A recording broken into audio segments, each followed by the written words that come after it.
आप यहां सुनाई देता है मेरी बात? सुनाई देती है?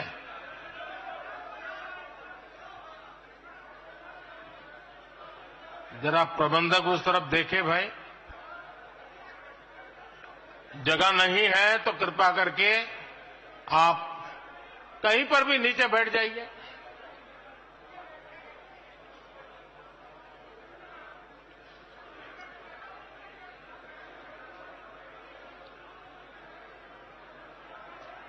भारत माता की, भारत माता की। राष्ट्रीय अधिवेशन में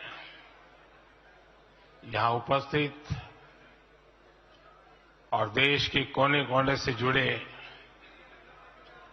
प्रत्येक भाजपा कार्यकर्ता का मैं अभिनंदन करता हूं।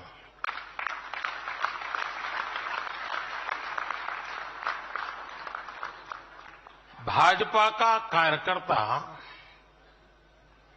साल के हर दिन 24 घंटे देश की सेवा के लिए कुछ न कुछ करता ही रहता है।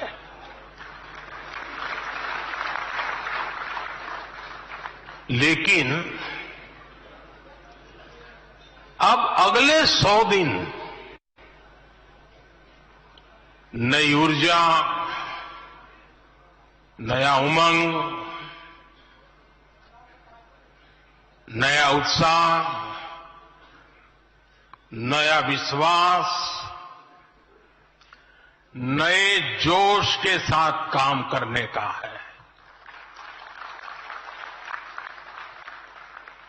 आज 18 फरवरी है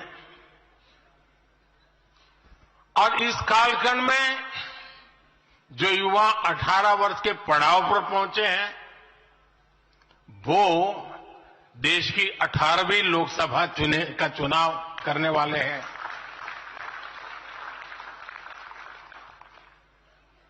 अगले 100 दिन हम सबको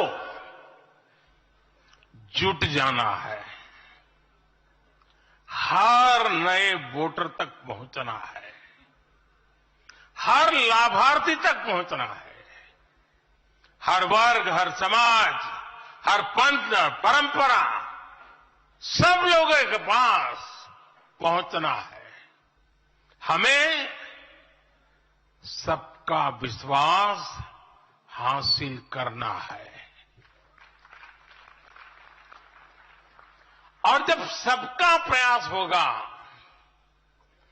तो देश की सेवा के लिए सबसे ज्यादा सीटें भी बीजेपी को ही मिलेगी।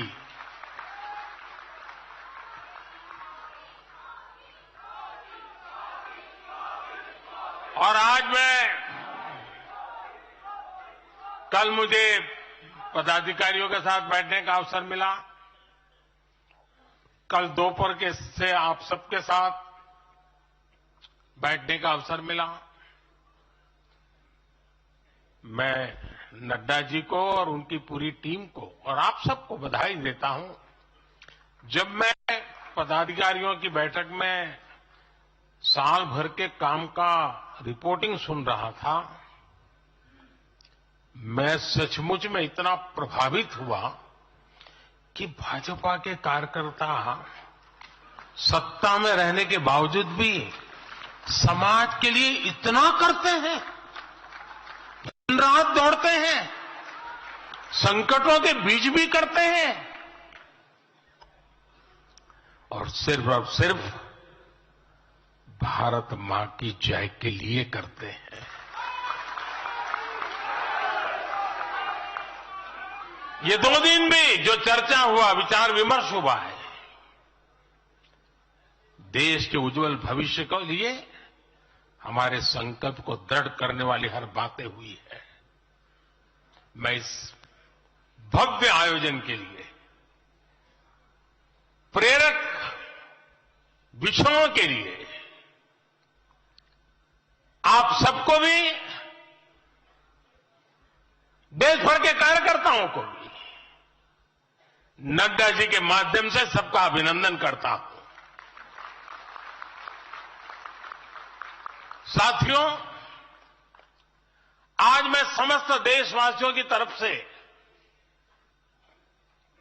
संत शिरोमणि आचार्य श्री 108 पूज्य विद्यासागर जी महाराज को श्रद्धापूर्वक, आदरपूर्वक नमन करते हुए श्रद्धांजलि देता हूं। उनके संलेखन समाधिस्थ होने की सूचना मिलने के बाद उनके अनुयायी शोक में हैं, हम सभी शोक में हैं। और मेरे लिए तो यह एक व्यक्तिगत क्षति जैसा है। वर्षों तक मुझे व्यक्तिगत रूप से अनेक बार उनसे मिलने का, उनके दर्शन करने का, उनके मार्गदर्शन प्राप्त करने का अवसर मिला है। कुछ ही महीने पहले ऐसा ही मन कर गया था, मेरे प्रवास कार्यक्रम को बदल करके बहुत सुबह सुबह मैं उनके पास पहुंच गया था। तब पता नहीं था कि मैं दोबारा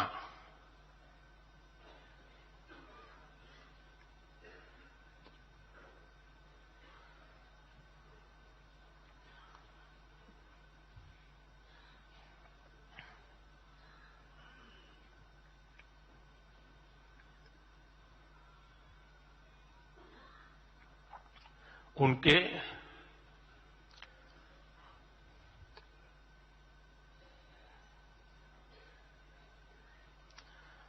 दर्शन नहीं कर पाऊंगा।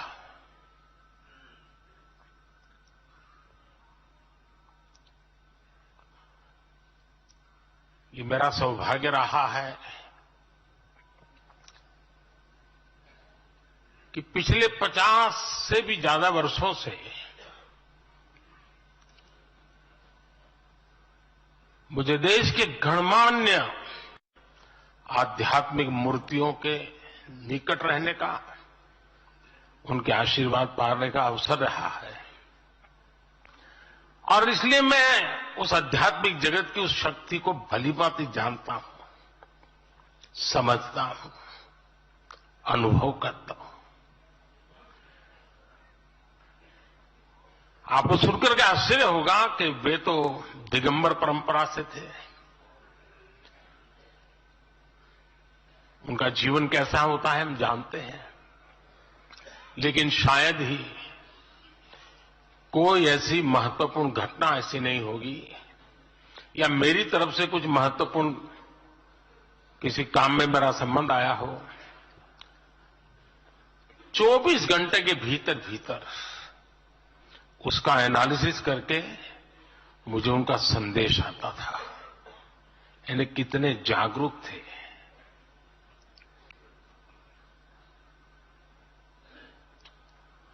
और अपनी विराट आध्यात्मिक यात्रा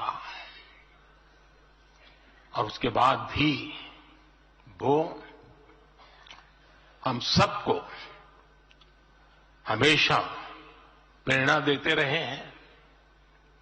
जीवन भर उतनी सौम्यता के साथ उनका लोगों को मिलना, उन्होंने हमारे युवाओं को परंपराओं से जोड़ा, गरीबों तक शिक्षा और स्वास्थ्य की सुविधाएं पहुंचाई। उनका पूरा जीवन उस व्यक्ति के लिए प्रेरणा जैसा है जिसने गरीबों और वंचितों के लिए काम करने का संकल्प लिया है। आज जब भारत प्रगति के पथ पर आगे बढ़ रहा है, मुझे विश्वास है कि उनके सिद्धांत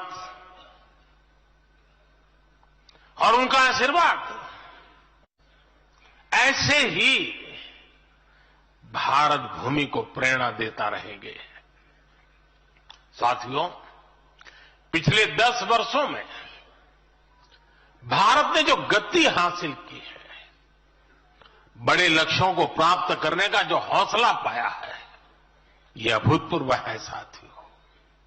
और इसलिए नहीं कि मैं कह रहा हूं, दुनिया गाजे बाजे के साथ बोल रही है।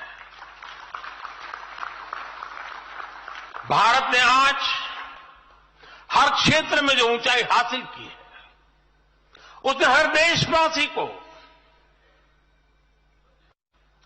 एक बड़े संकल्प के साथ जोड़ दिया है। और ये संकल्प है विकसित भारत का। अब देश न छोटे सपने देख सकता है और देश न अब छोटे संकल्प ले सकता है। सपने भी विराट होंगे, संकल्प भी विराट होंगे। और ये हमारा सपना भी है, हम सबका संकल्प भी है कि हमें भारत को विकसित बनाना है। और इसमें अगले 5 वर्षों की बहुत बड़ी भूमिका होने जा रही है। अगले 5 साल में भारत को पहले से भी कई गुना तेजी से काम करना है। अगले 5 साल में हमें विकसित भारत की तरफ एक लंबी छलांग लगानी है। लेकिन भाई और बहनों, सारे लक्ष्यों की प्राप्ति के लिए पहली शर्त है, सरकार में भाजपा की जोरदार वापसी।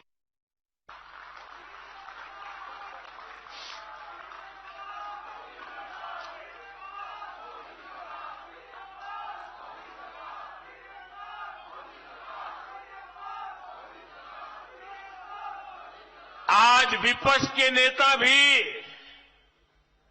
एनडीए सरकार 400 पार के नारे लगा रहे हैं।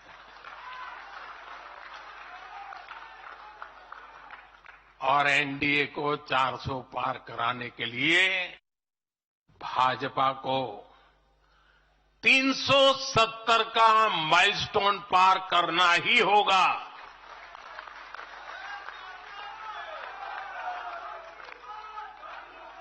साथियों, कई बार लोग मुझसे कहते हैं,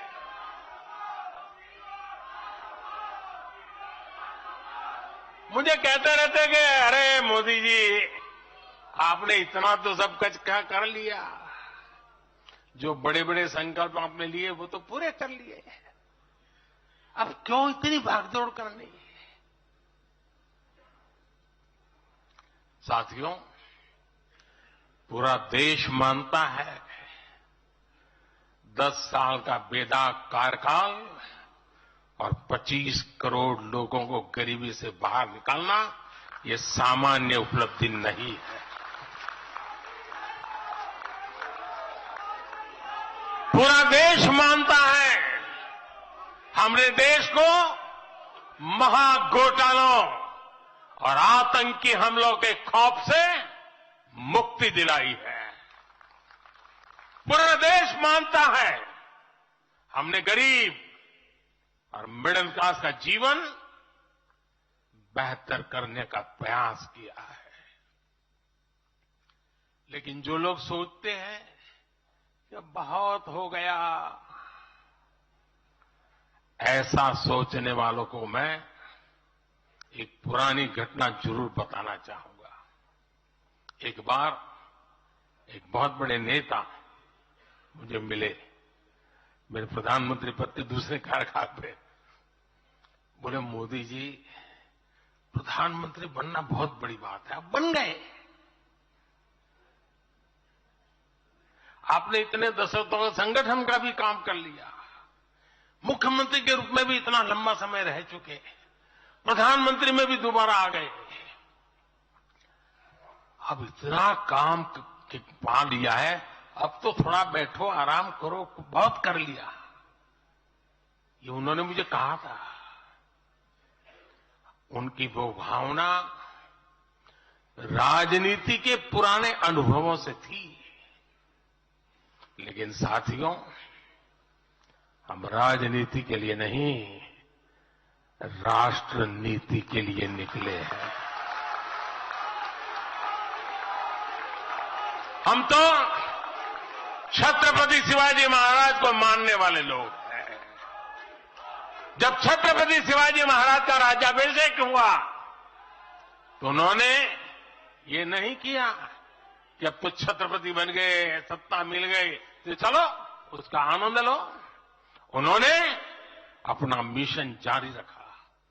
ऐसे ही उनसे प्रेरणा लेकर के मैं अपने सुख वैभव के लिए जीने वाला व्यक्ति नहीं हूं। मैं बीजेपी सरकार का तीसरा टर्म सत्ता भोग के लिए नहीं मांग रहा हूं। मैं राष्ट्र का संकल्प लेकर निकला हुआ व्यक्ति हूं। अगर मैं अपने घर की ही चिंता करता तो आज करोड़ों गरीबों के घर नहीं बना पाता। मैं देश के करोड़ों बच्चों के भविष्य के लिए जीता हूं, जागता हूं, जूझता रहता हूं। देश के करोड़ों युवाओं, करोड़ों बहनों बेटियों, करोड़ों गरीबों का सपना ही मोदी का संकल्प है।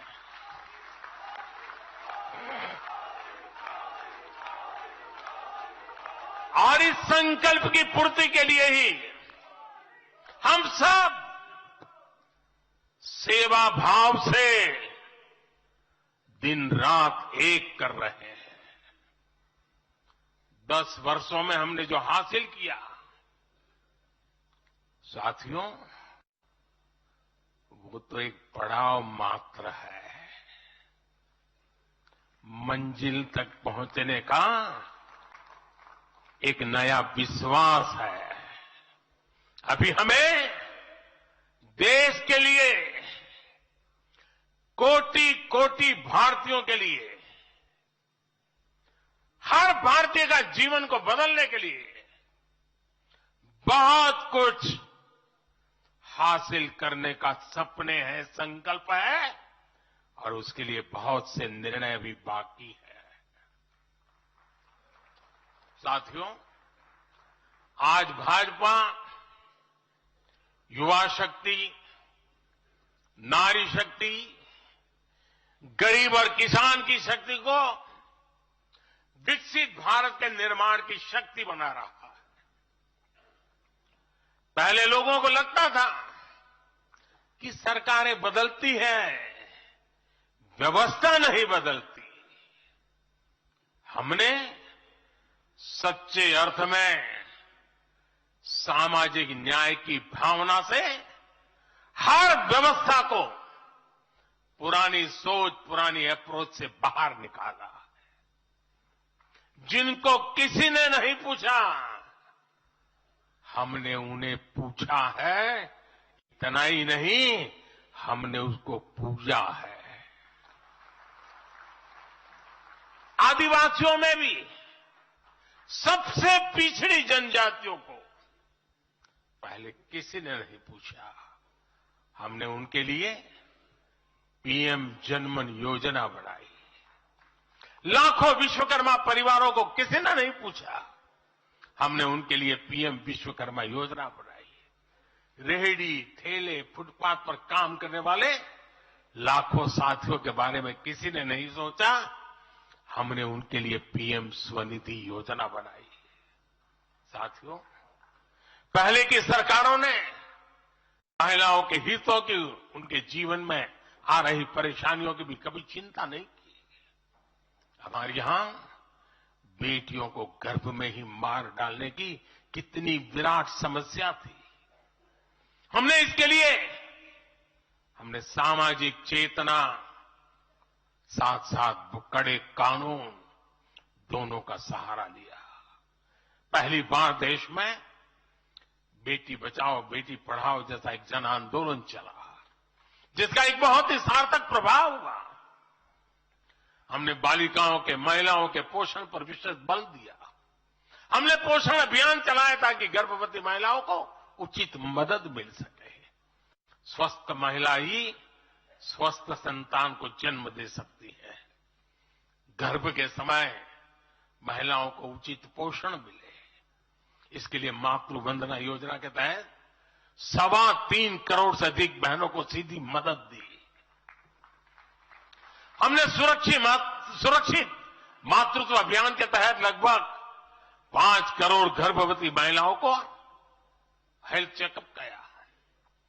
प्रयास यही था कि माता और शिशु दोनों के जीवन पर पहले जो खतरे रहते थे उन्हें कम किया जा सके। 2014 से पहले महिला सुरक्षा को लेकर कितनी चिंताएं होती थी, हर कोई चिंतित रहता था। हमने रेप, बलात्कार ऐसे अपराधों को, संगीन अपराधों में फांसी की सजा सुनिश्चित की। ऐसे मामलों का तेजी से निपटारा हो, इसके लिए भी विशेष व्यवस्थाएं बनाई। साथियों, मैं देश का पहला प्रधानमंत्री हूं जिसने शौचालय जैसे विषय को लाल किले से उठाया। मैं देश का पहला प्रधानमंत्री हूं जिसने महिलाओं के खिलाफ अपशब्दों पर लाल किले से नाराजगी व्यक्त की थी। नारी गरिमा, नारी सम्मान हमारे लिए सर्वोपरि है। मुझे गर्व है कि पिछले 10 वर्षों में भाजपा सरकार ने महिलाओं का जीवन आसान बनाने के लिए अनेक कदम उठाए। हमने 10 करोड़ उज्ज्वला गैस कनेक्शन दिया। हमने 4 करोड़ घर बनवाए, जिनमें 3 करोड़ से ज्यादा घर महिलाओं के नाम रजिस्टर हुए। हमने महिलाओं के नाम 3 करोड़ से ज्यादा घर रजिस्टर करवाकर उनको घर की मालकिन बनाया। हमने 10 करोड़ परिवारों की बहनों को पहली बार नल से जल दिया। हमने 12 करोड़ परिवारों की बहनों को टॉयलेट दिया, और टॉयलेट वो 4 दीवारी नहीं है, इज्जत घर है।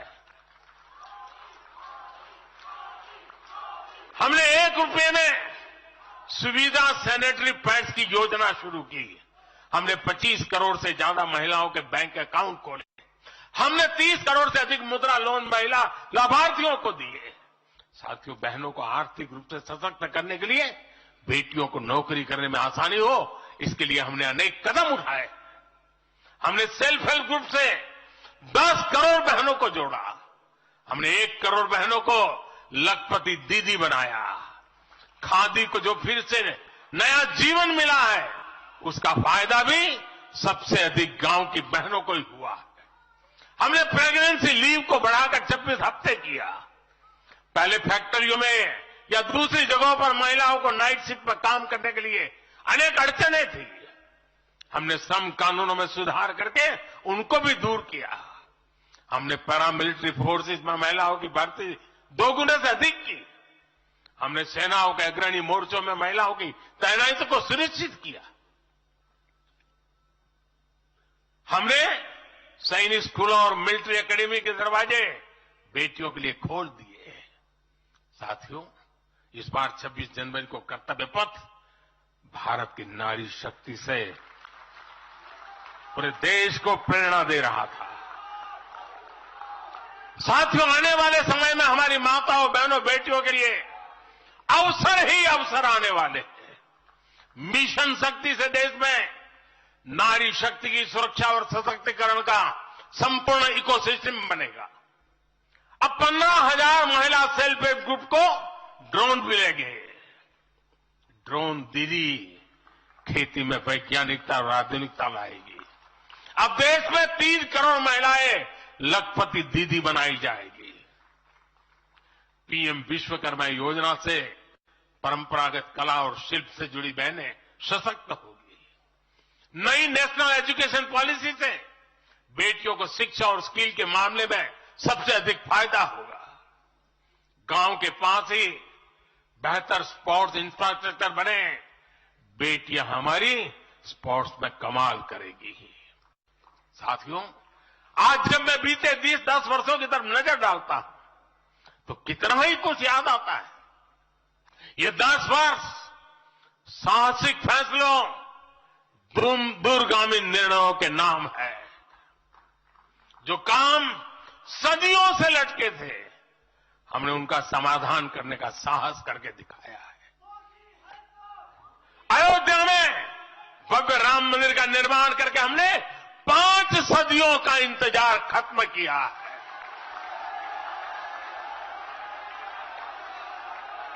गुजरात के पावागढ़ में 500 साल बाद धर्म ध्वजा फहराई गई है।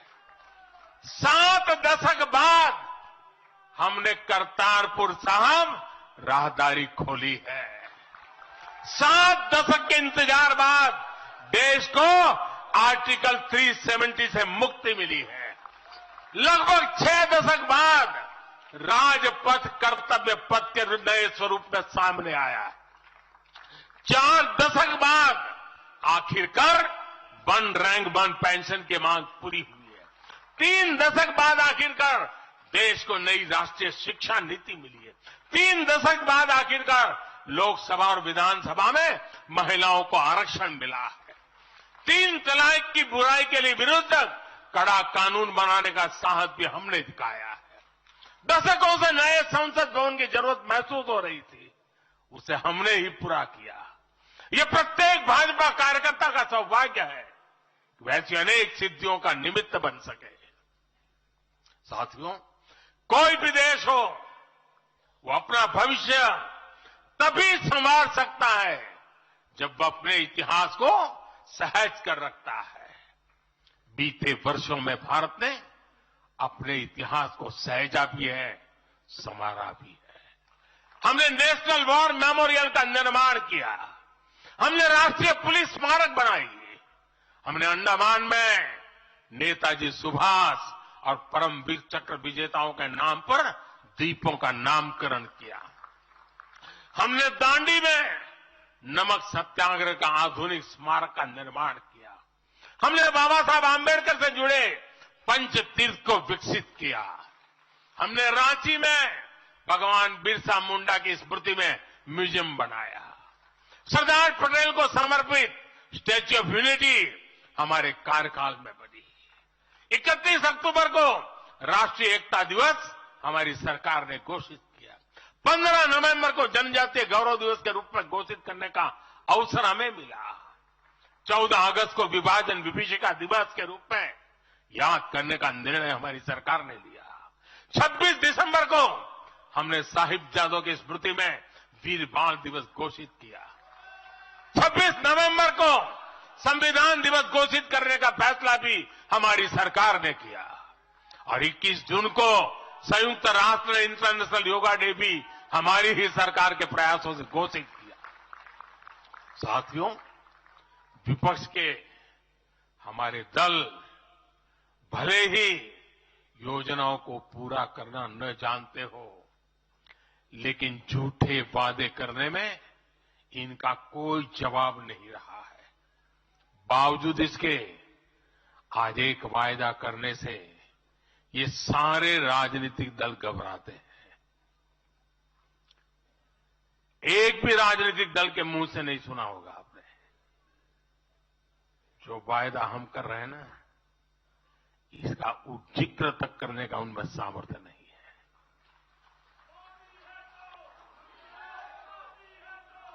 और हमारा वायदा है विकसित भारत का।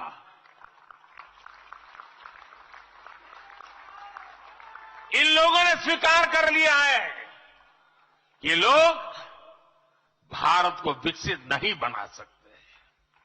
सिर्फ और सिर्फ बीजेपी ही ऐसी पार्टी है, एनडीए ही ऐसा एक गठ है जिसने इसका सपना देखा है। हम मिशन मोड पर भारत को 2047 तक देश जब आजादी के 100 साल मनाएगा, हम भारत को विकसित देश बनाने के लिए काम कर रहे हैं।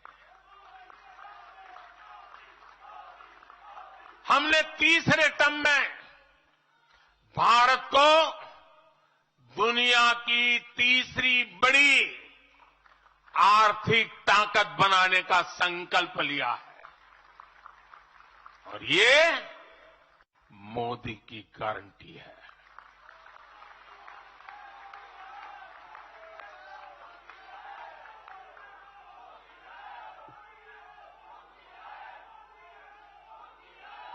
और जब मैं भारत को तीसरी आर्थिक ताकत बनाने की बात करता हूं तो उसका मतलब भी बहुत गहरा है।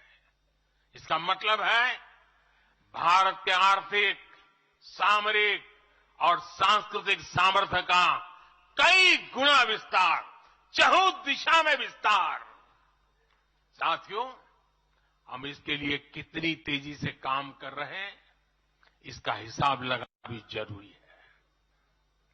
भारत को, यह आंकड़ा याद रखिए, भारत को $1 ट्रिलियन की अर्थव्यवस्था बनने में लगभग 60 साल लगे थे।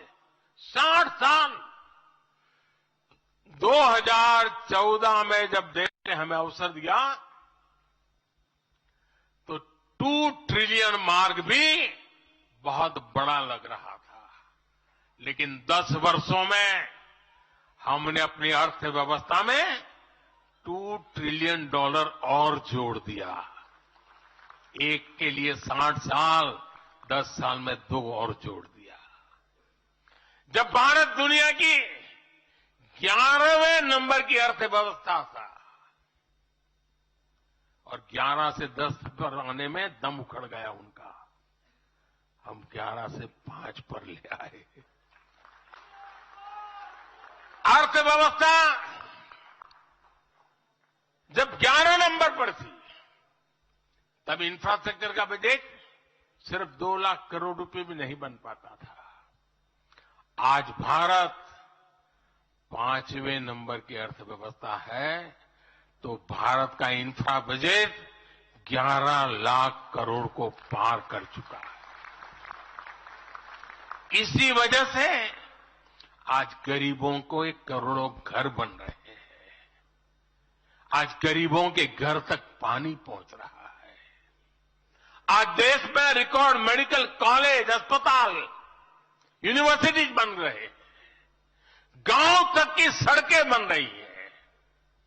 जब भारत दुनिया की टॉप 3 अर्थव्यवस्थाओं में आएगा तो आप कल्पना कर सकते हैं कि विकास कार्यों के लिए हमारे पास कितनी ज्यादा पूंजी होगी। इसलिए भारत के टॉप 3 इकोनॉमी में आने का मतलब है भारत के हर परिवार का जीवन स्तर सुधरेगा। भारत के हर परिवार की आय बहुत अधिक बढ़ जाएगी। भारत का पब्लिक ट्रांसपोर्ट और आधुनिक बनेगा। भारत में रोजगार के लिए नए सेक्टर खुलेंगे, रोजगार के और ज्यादा मौके मिलेंगे। भारत के युवाओं को भारत में ही फंडिंग के ज्यादा से ज्यादा अवसर आएंगे।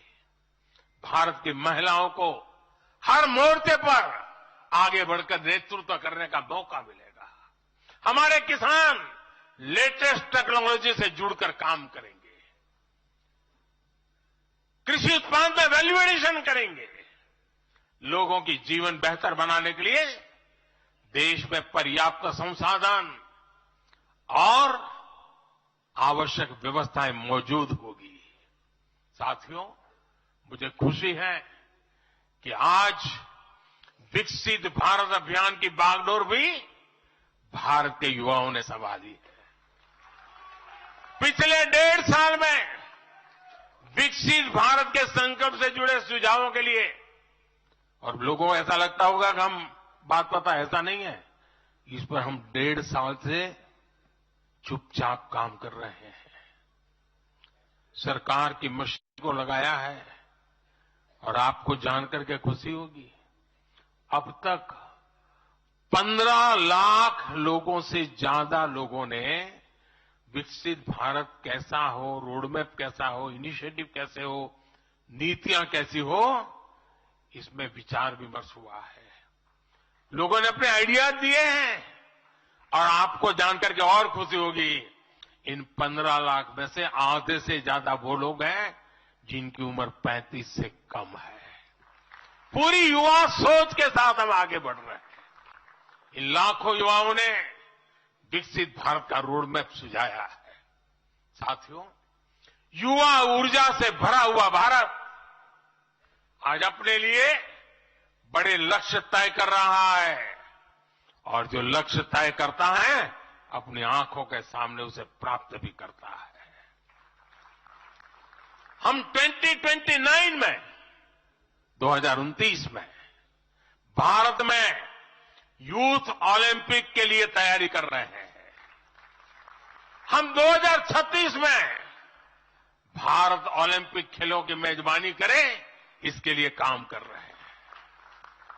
हम 2030 तक हमारी रेलवे को नेट जीरो टारगेट पर ला करके कार्बन मुक्त करने की दिशा में काम कर रहे हैं।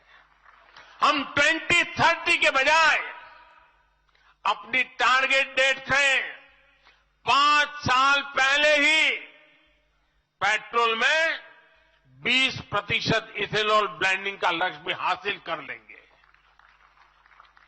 भारत 2070 तक नेट जीरो के लक्ष्य को हासिल करने के लिए भी नीतियां बना रहा है। इसका अर्थ है कि आने वाले समय में हमारे देश में अनगिनत ग्रीन जॉब्स बनेगी। साथियों, विकसित भारत वो नहीं होगा जिसका भविष्य भाग्य के भरोसे हो। इसलिए दूसरे देशों पर भारत की निर्भरता को हम तेजी से कम कर रहे हैं। इसलिए हम देश के लिए बड़े लक्ष्य बना रहे हैं और उनके लिए योजनाबद्ध तरीके से काम भी कर रहे हैं। भविष्य में हम एक ऐसा भारत देखेंगे जिससे लाखों करोड़ रुपए का खाद्य तेल बाहर से लाने की जरूरत नहीं होगी। हमारे पाम ऑयल मिशन की मदद से हमारे किसान इतने सशक्त हो जाएंगे कि वो देश के पैसों की बचत कर सके।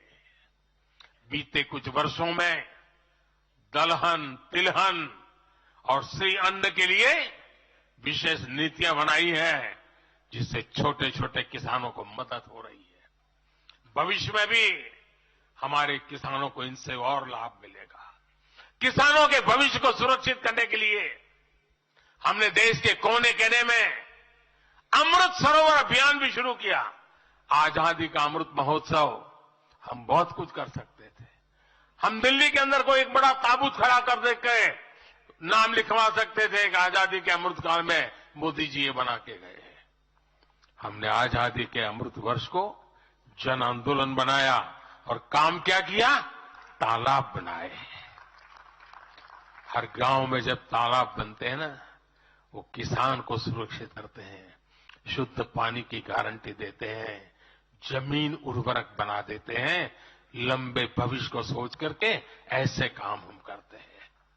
और इस अभियान के तहत देश में अब तक 60,000 से ज्यादा नए सरोवर बनाए जा चुके हैं। 60,000 तालाब, शायद ही किसी सरकार के नसीब में इतना बड़ा काम करने का सौभाग्य आया होगा। ये सरोवर जल सुरक्षा सुनिश्चित करने में किसानों की मदद करेंगे। आज ग्रीन हाइड्रोजन से जुड़े अभियान और सोलर रूफटॉप मिशन के कारण देश रिन्यूएबल एनर्जी के क्षेत्र में भी तेजी से आगे बढ़ रहा है। बहुत जल्द भारत दुनिया का सेमीकंडक्टर हब बनेगा और इससे पूरी दुनिया में नई कंप्यूटिंग रिवॉल्यूशन को भी भारत गति देने का निमित्त बनने वाला है। पोर्ट लेड ग्रोथ से पब्लिक ट्रांसपोर्ट तक आने वाले समय में हर क्षेत्र को नई ऊंचाई मिल सकेगी। साथियों, भाजपा आज देश का एकमात्र दल है जो एक भारत श्रेष्ठ भारत की भावना के प्रति इतना आग्रही भी है और इतना समर्पित भी है। मैं पिछले महीने के अपने अनुभवों को भी कभी भूल नहीं सकता। इस दौरान मुझे भगवान श्री राम से जुड़े कई स्थानों में भ्रमण करने का अवसर मिला। मेरा 11 दिन का अनुष्ठान चल रहा था। उस अनुष्ठान के दरमियान मैं नासिक, लेपाक्षी, त्रिप्रयाग, श्रीरंगम, रामेश्वरम, धनुषकोडी, मैं इन जगहों पर एक सामान्य साधक के तौर पर गया था। इस दौरान मुझे दक्षिण भारत के विभिन्न क्षेत्रों में लोगों से जो स्नेह मिला, आशीर्वाद मिले, मैं उसका शब्दों में बयान नहीं कर सकता और पॉलिटिकल पंडितों के पैरामीटर में कभी आ भी नहीं सकता है जी। जब मैं सड़कों से गुजर रहा था, लोग अपने वचन से, अपने भावों से मुझ पर अपना आशीर्वाद बरसा रहे थे। इस दौरान मुझे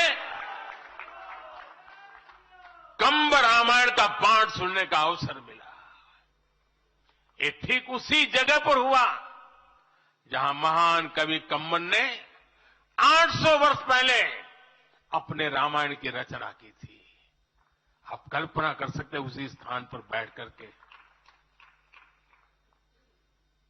जो मैं कंब रामायण सुन रहा था, उस भाव विश्व को मैं ही अनुभव कर सकता हूं। एक ऐसा अद्भुत क्षण था जिसमें एक भारत श्रेष्ठ भारत की भावना पूरी तरह समाहित थी।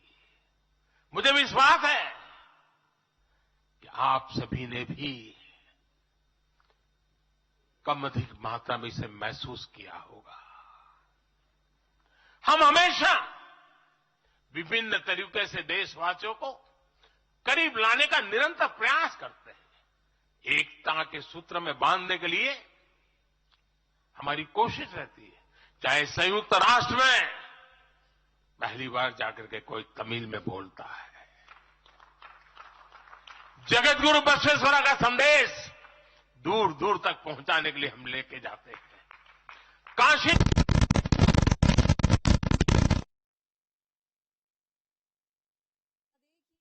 अधिवेशन लगातार जारी है। प्रधानमंत्री मोदी कार्यक्रम को संबोधित कर रही हैं, जिसमें उन्होंने बताया कि किस तरीके से लगातार केंद्र सरकार काम कर रही है देश के लिए। बता दें कि ये मंथन चल रहा है लोकसभा चुनावों को लेकर 2 दिवसीय। हम हर राज्य में लेकर के जाते हैं। हमारे राजभवनों में हर राज्यों के स्थापना दिवस बनाए जाते हैं। कोई भी राज्य भवन होगा, नागालैंड का भी वहां स्थापना दिवस मनाया जाएगा और गुजरात का भी मनाया जाएगा, महाराष्ट्र का भी मनाया जाएगा, गोवा का भी मनाया जाएगा। हर राजभवन में राष्ट्रीय एकता का एक प्रकार से उत्सव बना दिया जाता है। हम अपनी विविधता को सेलिब्रेट करते हैं। एक भारत श्रेष्ठ भारत की भावना हमारे दिल के बहुत करीब है। इसे मजबूत बनाने के लिए हम काम करते हैं। साथियों, एक भारत श्रेष्ठ भारत की भावना हमारी गवर्नेंस में भी दिखाती है। हर क्षेत्र के विकास पर हमारा पूरा फोकस है। नॉर्थ ईस्ट का उदाहरण आपके सामने है। पहले की सरकारों में नॉर्थ ईस्ट को पूरी तरह अनदेखा कर दिया गया क्योंकि पार्लियामेंट की सीटें कम है, उनका इंटरेस्ट नहीं था। हम वोट और सीटों के हिसाब से काम नहीं करते। मेरे लिए तो मेरे देश का हर कोना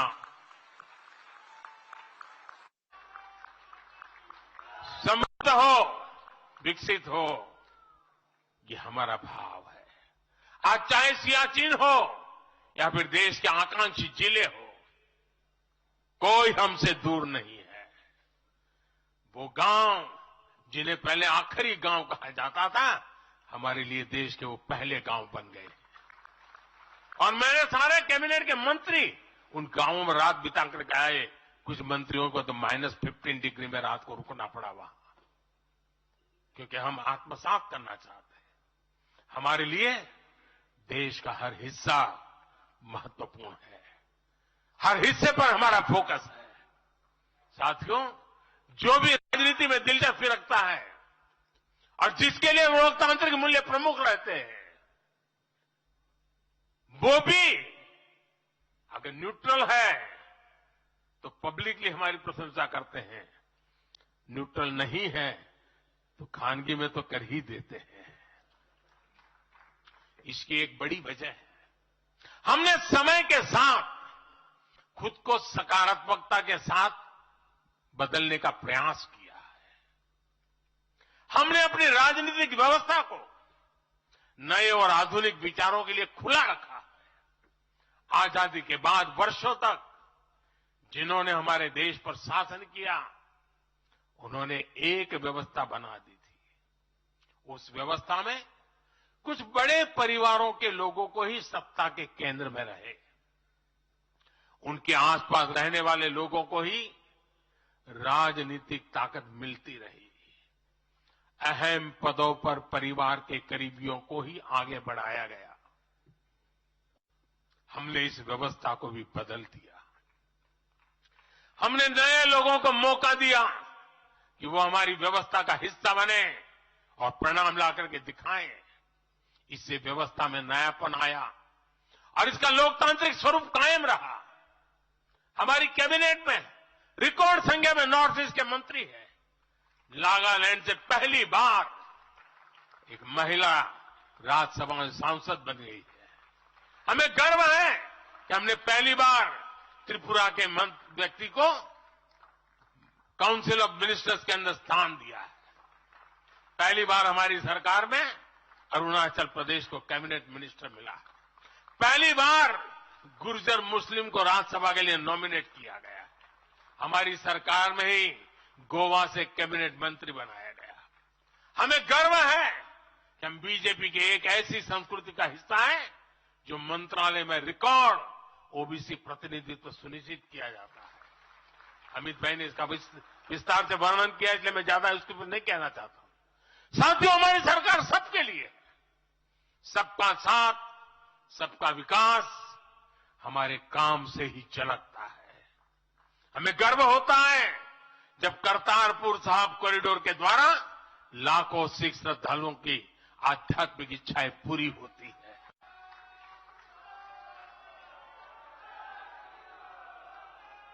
अब कल्पना कीजिए, 70 साल तक भारत की सीमा में रह करके हमारे सिख पंथ के अनुयायी दूरबीन से पाकिस्तान के अंदर करतारपुर साहिब के दर्शन करते थे। हमने रास्ते खोल दिए दोस्तों। अब वो स्थिति बदल गई है। हमने लंगर की वस्तुओं से जीएसटी भी हटा दिया। हमने स्वर्ण मंदिर के लिए एफसीआर रजिस्ट्रेशन सुनिश्चित किया, जिससे विदेशियों को सेवा करने का अवसर मिला है। पहली बार वीर बाल दिवस मनाकर हमने सत्य और न्याय के लिए बलिदान देने वाले साहसजादों को, शौर्य को सम्मान दिया। आज केरल का बच्चा भी जानता है कि साहबजादे का बलिदान कैसा था। नागालैंड का बच्चा भी जानता है कि साहबजादों ने कितना बड़ा बलिदान दिया था। साथियों, अफगानिस्तान से भी गुरु ग्रंथ साहब के स्वरूपों को पूरे सम्मान के साथ भारत लाए हैं। इसके साथ ही हमारी सरकार ने हज की प्रक्रिया में सुधार करके यात्रा को सुविधाजनक बनाया। आज बिना महरम के हज करना भी संभव हुआ है। इससे महिलाओं के लिए भी हज करना आसान हुआ और हजारों महिलाएं गई। साथियों, 2014 में जब मैंने शपथ ली तो हमारे कई आलोचक कहते थे, मोदी जी एक राज्य के बारे उनका क्या अनुभव है, इतना बड़ा देश, इतनी बड़ी दुनिया, ये मोदी क्या करेगा, कैसे करेगा। ठीक है, गुजरात चलाया होगा, लेकिन वो सब सोच रहे, देख लें, विदेश नीति को लेकर बड़ी बड़ी बातें कही जाती थी। अभी मैं कुछ दिन पहले ही यूएई और कतर से जाकर के आया हूं। तमाम देशों से हमारे रिश्ते कैसे मजबूत हैं, ये आज दुनिया देख रही है। आज पश्चिमी एशिया के देशों से हमारे संबंध अब तक की सबसे मजबूत स्थिति में है। 2015 में जब मैं यूएई गया था पहली बार, आप हैरान हो जाएंगे, मेरे पहले 34 साल तक देश का प्रधानमंत्री वहां नहीं गया था। सोचिए किस तरह हमने उस पूरे क्षेत्र को छोड़ रखा था। कांग्रेस की सरकारें पूरे वेस्ट एशिया को सिर्फ पाकिस्तान के संदर्भ में देखा करती थी। उन्हें भारतीयों की शक्ति और उनके विश्वास पर भरोसा ही नहीं था। लेकिन आज भारत इस क्षेत्र से संबंधों का नया अध्याय लिख रहा है। पहले लोग सोचते थे कि बस तेल का इंपोर्ट कर लेते हैं और यहां से कुछ लेबर भेज देते हैं ताकि उनको रोजी रोटी मिल जाए। नहीं, अब ऐसा नहीं है। आज ट्रेड, टेक्नोलॉजी, टूरिज्म, ऐसे अनेक क्षेत्रों में हमारे संबंध बहुत बेहतर हैं और हम निरंतर विकास कर रहे हैं। यहां तक कि अरब के 5 देशों ने मुझे अपना सर्वोच्च सम्मान तक दिया है। ये सम्मान मोदी का नहीं है, 140 करोड़ भारतीयों के सामर्थ्य का सम्मान है। और भाइयों बहनों, विदेश नीति के जो भी जानकार हैं, वो विदेश से मिले हर संकेत भी पकड़ ले रहे होंगे। आज अलग अलग देशों में सत्ता और विपक्ष के दल ये खुलकर मानते हैं कि भारत के सशक्त होने से पूरी दुनिया का हित होने वाला है। ये पूरी दुनिया मानने लगी। आज हर महाद्वीप में भारत का सम्मान, भारत की ताकत बढ़ रही है। हर देश भारत से गहरे संबंध बनाने पर जोर दे रहा है। और इन सब के बीच कोई देश हमारी सरकार से बातचीत के लिए, आप जानकर के हैरान होंगे, अभी तो चुनाव बाकी है, लेकिन मेरे पास जुलाई, अगस्त, सितंबर के डेट पड़े हुए निमंत्रण दे करके। इसका अर्थ क्या है? इसका अर्थ है कि दुनिया के विभिन्न देश भी बीजेपी की सरकार की वापसी को लेकर पूरी तरह आश्वस्त है। वो भी जानते हैं, दुनिया का हर देश जानता है, दुनिया की हर शक्ति जानती है, आएगा तो साथियों, कांग्रेस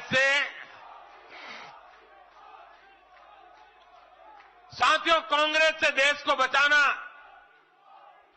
देश के हर नागरिक को बचाना, हमारे बच्चों का, हमारे युवाओं का भविष्य बचाना बीजेपी के प्रत्येक कार्यकर्ता का दायित्व है।